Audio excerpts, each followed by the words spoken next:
amigos? Bienvenidos a su programa 18 minutos. Soy Francisco Rodríguez Aguirre, presidente de Smart Speakers, el principal buró de conferencistas de Latinoamérica, y me acompaña mi buen amigo Ricardo. ¿Cómo están, amigos? Buenas tardes. Mi nombre es Rick Magaña, actual Chair de MPI de Latinoamérica y CEO de Act Now Meeting Planner, aquí con mi buen Francisco Rodríguez de Smart Speaker. Un gusto y un placer de nuevo, querido amigo. Gracias, Ricardo. Bueno, pues hoy tenemos una gran invitada que voy a permitir presentarla. Ella es Eva Hughes. Es una destacada líder empresarial con más de 25 años de experiencia en medios, moda y liderazgo. Fue CEO para Latinoamérica de Condé Nast, empresa de medios y de revistas que tiene títulos como Vogue, GQ, Glamour, Vanity y Architectural Digest. Bueno, pues muchas gracias por acompañarnos, Eva. Muchas gracias, Francisco. Es un honor estar con vosotros el día de hoy. Gracias. Bueno, Eva, pues un gran saludo hasta Miami y aquí en Ciudad de México estamos haciendo el día de hoy este podcast grabación. Un gran saludo hasta allá. Viendo tu trayectoria, Eva, y que, bueno, una gran amiga de la industria de reuniones y los eventos, ¿cómo te has transformado en todos estos años de gran experiencia? Sabemos que tienes una consultora, pero ¿cómo le haces para reinventarte? Claro, en un medio de la moda, la imagen, la comunicación, y no perderte en el camino, Eva. Es una gran pregunta, Ricardo, y muchísimas gracias por esta oportunidad. Y sobre todo para hablar de un tema que me apasiona mucho, que es la reinvención. Y es porque cuando llevas mucho tiempo haciendo un trabajo y eres reconocido por ello, tienes un título, tienes una posición, el mercado te distingue y de pronto cambia todo. Entonces, la pregunta es, ¿a dónde tengo que ir? Y entonces es un proceso donde tienes que pensar que no es una cuestión de crear a alguien nuevo, sino de volver a conectar verdaderamente con lo esencial. Y para ello tienes que tener muchísima claridad y reflexión. Y, por ejemplo, yo siempre recomiendo a las personas en ese proceso de reinvención, porque yo lo tuve que hacer, que tienes que pensar muy bien cuáles son tus valores, cuál es tu visión, cuál es tu propósito. Pero eso suena muy fácil, suena muy bonito. Pero cuando tienes que adentrarte en las entrañas y ver cuáles son las cosas que verdaderamente te definen, las que te apasionan, por lo que quieres ser reconocido, entonces eso se convierte en tu brújula interna. Cuando yo dejé Condé Nast, por ejemplo, muchas personas me preguntaron, ¿y ahora qué, Eva? Bueno, ahora voy a descubrir quién soy yo sin un título.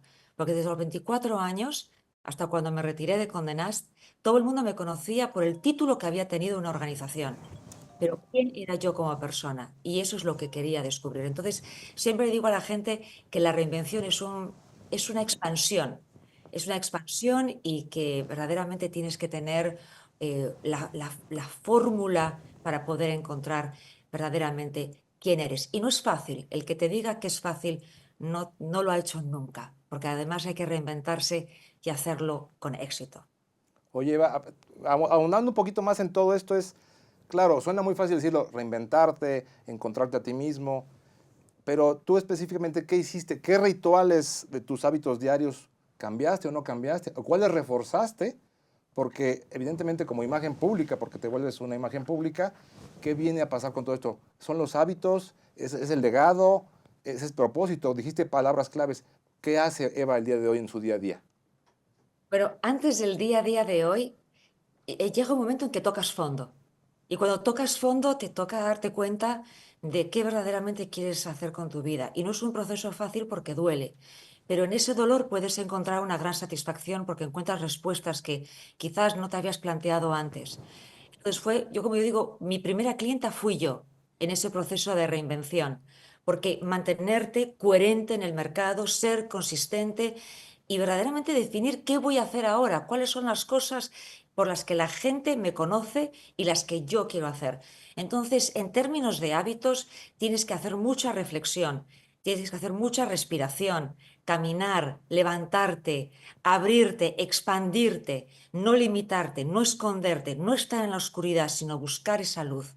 Y esa luz te va a encontrar. Pero son esos momentos difíciles los que hacen a una persona, los que te definen. Cuando las personas pierden su empleo, cuando hay un cambio radical en sus vidas, cuando tienen que enfrentar una situación médica, porque recordemos que la vida no es solamente de nuestro trabajo, nuestra parte personal también afecta muchísimo lo que nos sucede a nivel laboral. Entonces, cuando nos pasan esas cosas es cuando tenemos que agarrar todas y tomar todas esas herramientas y ponerlas en práctica. Entonces, tener mucha claridad, escribir, dibujar, manifestar dónde me veo. Yo sé que muchas personas dicen, haz tu foda de una manera que funcione para ti. Por ejemplo, si yo quiero hablar de mis fortalezas, voy a decir, ok, soy muy buena comunicadora. Pero entonces, ¿dónde están las amenazas de ser una buena comunicadora en mi nueva reinvención? ¿Cuáles son las amenazas? ¿Cuáles son las oportunidades? En base a ser una buena comunicadora, a ser una persona constante, a ser una persona creativa. Y así lo vas dibujando y lo vas manifestando. Y también tienes que buscar en lo externo. Tienes que preguntarle a las personas cómo te ven. Ahora, no siempre tienes que hacerle caso a todo el mundo. Como yo digo, tú Claro. tienes que tomar las opiniones, luego colarlas y luego te queda el 1%. Y ahí tú tienes que ir construyendo y creando lo que va a ser tu poción mágica. Eva, ahorita estabas hablando de tiempos difíciles. ¿Qué hace un líder cuando la presión sube y el margen de error baja? Respirar. Yo sé que menciono eso mucho, pero te sorprenderías las veces que yo he tenido que respirar. Respirar es algo que creo que no está valorado en el mundo ejecutivo. Porque todo el mundo tiene que ser el valiente, el fuerte, el que tiene el coraje, el que resuelve todo, tengo la decisión rápida. Pero a veces hay que respirar, hay que observar y hay que priorizar, porque no todo se puede hacer. Yo sé, yo trabajo con muchísimos líderes que me dicen, pero Eva, yo tengo un presupuesto limitado, tengo un equipo limitado, tengo unos objetivos que alcanzar, no me puedo dar el lujo de que la gente esté enfocada en una sola cosa. Ok, entonces revisa cuáles son las habilidades de cada persona de tu equipo y entonces prioriza qué es lo más importante que tiene que hacer cada persona en base a esas habilidades y sobre todo a las tuyas. Y lo más importante es que no tienes que hacer más necesariamente, sino tienes que decidir mejor. Porque yo he aprendido a través de los años que no lidera el que corre más rápido. Y yo siempre veo documentales de deportes que me encantan, de la Fórmula 1, del tenis, del fútbol, y eso que verdaderamente no soy fan de ninguno en particular. Me encantan los documentales, lo que pasa detrás de cámaras, detrás de bambalinas. Y tú ves en esos momentos qué importante es pausar y actuar con intención. Por ejemplo, un jugador de fútbol cuando va a meter un penalti, los grandes, si te das cuenta, siempre tienen un momento de pausa, de reflexión. Mm, Es este Ujú. instante. No claro. van corriendo porque pueden ir veloces. No es un tema de ir pausado. Muchas veces el líder piensa, en mi organización todo el mundo va lento. ¿Por qué no los ves correr? Es que no es una cuestión de correr, sino de hacerlo con precisión. Entonces, en esos momentos donde hay mucha presión, y lo estamos viviendo hoy en día, más que nunca, vivimos Ujú, momentos de Claro. gran incertidumbre y de sí, mucha presión, ese es el momento de actuar con muchísima calma y con claro. muchísima claridad, porque esa va a ser tu ventaja competitiva en estos casos. Yo sé que es muy difícil, pero yo, por ejemplo, que tuve que vivir eh, casi 20 años de cierres constantes, en donde trabajé en Condé Nast y antes en una revista llamada Selecta, donde yo empecé mi carrera profesional, básicamente puse a prueba que la calma y la claridad son esenciales. Ahora, si no es que lo aprendí el primer año que empecé en la editorial, me hubiera ahorrado unos disgustos enormes. Yo creo que uno va aprendiendo en cómo tienes que tomar esa pausa y, como te digo, de decidir mejor y tener esa... Eso te lo da también la experiencia, pero tienes que pausar. Pero, de nuevo, no es ir despacio, no es no hacer las cosas, pero ejecutar. Y muchas veces tenemos ideas de lo que queremos hacer. Yo he trabajado con líderes que son grandes visionarios, mejores visionarios que soy yo, pero en la ejecución es donde a veces fallan. Entonces hay un sentido de frustración, Claro. que no sienten que han logrado nada y que todo es un desastre, que mi equipo no me respalda y que las cosas no están sucediendo como yo quisiera. Has analizado, has reflexionado y has respirado. Yo creo que preguntas que hay que hacerse todos los días. ¿Cómo te das tiempo para darte esa pausa, ¿no? Cuando muchas veces igual el equipo te dice, oye, tenemos que reaccionar rápido ante este tema. Y sí, la verdad es que muchas veces cuando analizas, lo dejas descansar un poco, te vienen mejores respuestas. ¿Cómo manejas esto, no? La presión externa por tomar la decisión ya. Es una gran pregunta porque yo he estado un momento, estás en un aeropuerto, creo que vosotros también habéis tenido esa situación, estás en un aeropuerto, te enfrentas a un vuelo que quizás tiene internet o no tiene internet y de pronto tienes que tomar una decisión ahí en la fila, esperando a entrar al avión, tratando de ser lo más discreto posible, manteniendo la calma lo mejor posible y sabes que tu decisión puede tener un efecto impresionante en la organización. Y de nuevo es cuando tienes tus prioridades claras. Si tú llegas a ese lugar, a ese espacio, completamente abrumado por las circunstancias, no has tenido tiempo de analizar, de pensar previamente, entonces no puedes anticipar o prepararte bien para esa situación. Cuando me preguntaban antes de los hábitos, yo descubrí que yo tenía que conocerme muy bien a mí misma y tenía que desarrollar hábitos puntuales. Por ejemplo, antes de una reunión, prepararme, si es posible, con días de anticipación. Si tenía una situación complicada que resolver, prepararme días de anticipación, prepararme yo a mí misma, entender lo que estaba sucediendo, comprenderlo, para que si llegara algún momento en que tuviera que decidir rápidamente, pues por lo menos tenía mi cabeza bien ordenada. Tienes que tener la cabeza bien ordenada. A veces, claro, no todos somos iguales. Hay personas que son ordenados en su desorden. Yo soy muy ordenada en mi orden, que eso puede ser muy Sí. perjudicial para pensar out of the box, pero me ayuda en momentos de mucha tensión. Pero esas personas que son ordenadas en su desorden tienen que trabajar mucho más en otras áreas. Por ejemplo, en tener muy ordenados cuáles son las situaciones, cuáles son los pros, cuáles son los cons y como te repito, tener muy claro el por qué estás decidiendo. Por ejemplo, yo tenía que dar opinión sobre las portadas de los títulos cuando era CEO. Yo no era directora. Yo no podía decirle a un director, esa portada no va. Porque entonces, ¿cómo tú valoras el trabajo de un director si tú Claro. eliges? Entonces, ¿qué pasa? Había portadas que llegaban que eran espectaculares, pero de vez en cuando había una que había que controlarse porque decía, wow, es fuerte, ¿no? Y no puedes darle esa impresión al director de cuál es tu sentimiento. Entonces, en mi cabeza yo tenía siempre mis preguntas internas. ¿Esto atenta contra ¿sabes? Los principios de la compañía? ¿Puede ser esto un peligro para la compañía? Y si esas dos decían que no, por mucho que a mí me gustaba o disgustaba la portada continuaba. Eso te ayuda a tomar decisiones y no tener un impacto negativo con el equipo que trabajas. Oye, Eva, has hablado de, bueno, hemos conversado en esta plática de respiración, que es bien importante, damos por hecho eso. Hablaste de manifestación en estas nuevas épocas de Acuario. Y todo esto se lleva a reinventarse, que creo que coincidimos tú y yo en algunas cosas como es la marca personal, en lo que te transformas, porque también esto que acabas de decir, si no lo vibras en el día a día, pues no ejecutas, no amaneces de manera positiva, ¿no? Tu marca personal hoy en día dirías que se transformó para poder inspirar a nuevos líderes. ¿Cómo está esa nueva Eva que ya tenemos hoy día? La nueva Eva es muy diferente a la Eva que vivió en su otra época editorial porque he tomado todos esos aprendizajes y los he utilizado para ser mi mejor versión. A ver, no quiero que la gente que me está viendo piense, bueno, ella que se cree, es decir, todo es perfecto, ella respira, tiene tiempo de reflexionar. Ese mundo no existe. Claro que no existe, es el mundo que yo he creado y que construyo todos los días cuando me levanto. Porque la primera intención mía es pensar, bueno, tengo muchas cosas, estoy abrumada, no voy a poder contestar aquello, esto me disgustó, esto no me gustó. Yo tengo que tomarme el momento de poder ordenar mi cabeza, de ordenar mis sentimientos. No es que yo me siento a meditar, a reflexionar, me tomo mi café y mi té. Tengo que ser muy rápida en las cosas que yo hago. Tengo muchísimas responsabilidades que tengo que asumir con diferentes clientes, con diferentes personas.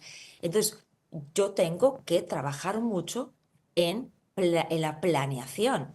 En mi planeación incluye también levantarme muy temprano. Y Claro. cuando te digo que me levanto temprano, es que no me levanto temprano para irme a correr un maratón. Yo me levanto temprano porque lo que yo necesito es sentarme, pausar, tomarme un café. Y yo necesito una hora del día para yo estar tranquila y relajada. Ahora, habrá muchas personas que tienen hijos pequeños que me digan, bueno, perfecto, es que obviamente tú no tienes ningún hijo. Eso lo puedes hacer tú. Sí, exactamente. No tengo un hijo pequeño, eso lo puedo hacer yo. Pero si ese es el caso de una persona que tiene otro tipo de responsabilidades, tienes que encontrar esos espacios en otros momentos. Yo he tenido que encontrar los míos que de alguna manera me funcionen. Y cuando no tengo ese espacio, es cuando más tengo que poner en práctica mis herramientas, a través del día, levantarme, moverme, pausar y ser consciente. Cuando uno es consciente, entonces uno toma la decisión y no reaccionas, porque si reaccionas, pierdes. Hace rato estábamos hablando del tema de la marca personal y sé que uno de tus pilares es la autenticidad. ¿Cómo es un líder auténtico?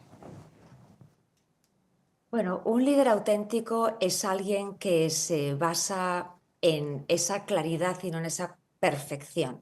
Cuando digo perfección es que muchas veces la gente piensa que ser auténtico es de alguna forma, pues, ser como soy y me tienen que aceptar como soy. No, es completamente lo opuesto.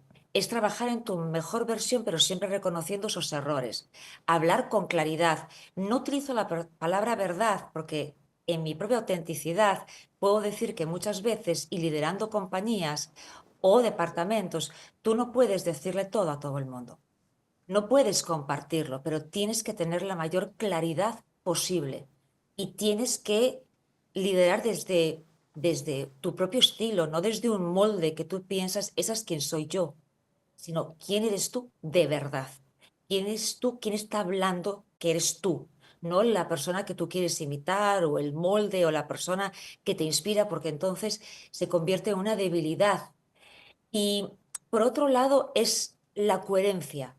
La coherencia va muy de la mano de esa autenticidad, porque esa coherencia es un poder para todos nosotros. Entonces, si la gente te cree, y la única forma es a través de la coherencia y de la constancia, entonces la gente te va a seguir, la gente va a confiar en ti, porque si no hay confianza, entonces no hay absolutamente nada. Tú puedes liderar, tener personas a tu cargo, pero si las personas no confían en ti, si las personas no te creen, entonces tú has perdido absolutamente todo. Entonces, dirigir con esa autenticidad también significa, pues, presentarse de una manera en la que la gente pueda confiar en ti.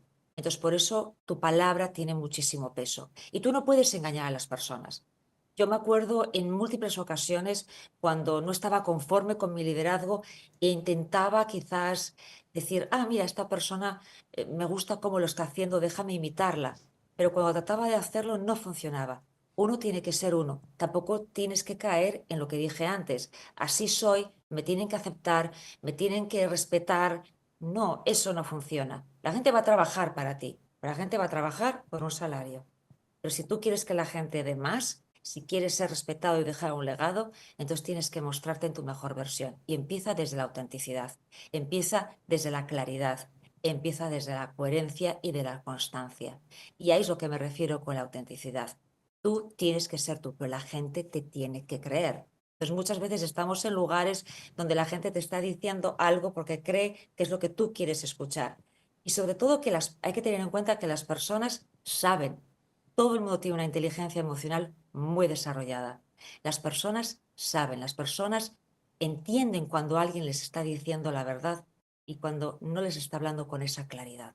Entonces, siempre hay que mantenerse como muy constantes en esa forma de pensar y de actuar continuamente. Y yo lo he hecho, he tenido que comunicar momentos muy difíciles, decisiones complicadas y también he tenido que comentar o compartir muchas cosas que estaban pasando y otras no poder decirlas, pero estar clara del por qué yo lo estaba haciendo y en el momento que fuera oportuno el poder comentarlo.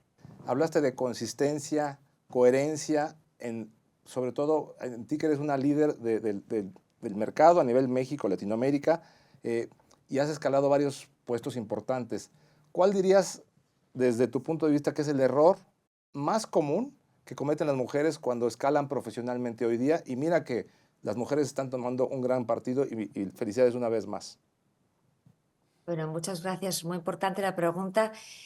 Yo le recomendaría siempre a las mujeres que tengan confianza en sí mismas. Muchas veces pensamos que la confianza debe de venir desde afuera y la confianza tiene que venir desde adentro. Si llegamos al lugar o al puesto o a liderar o la promoción que estabas buscando, recíbela, recíbela y di a ti misma que te la mereces y que estás sentada ahí porque has hecho algo bien. Y no lo dudes, porque a veces dudamos mucho de nosotras mismas. Y si puedes, ayuda a alguien.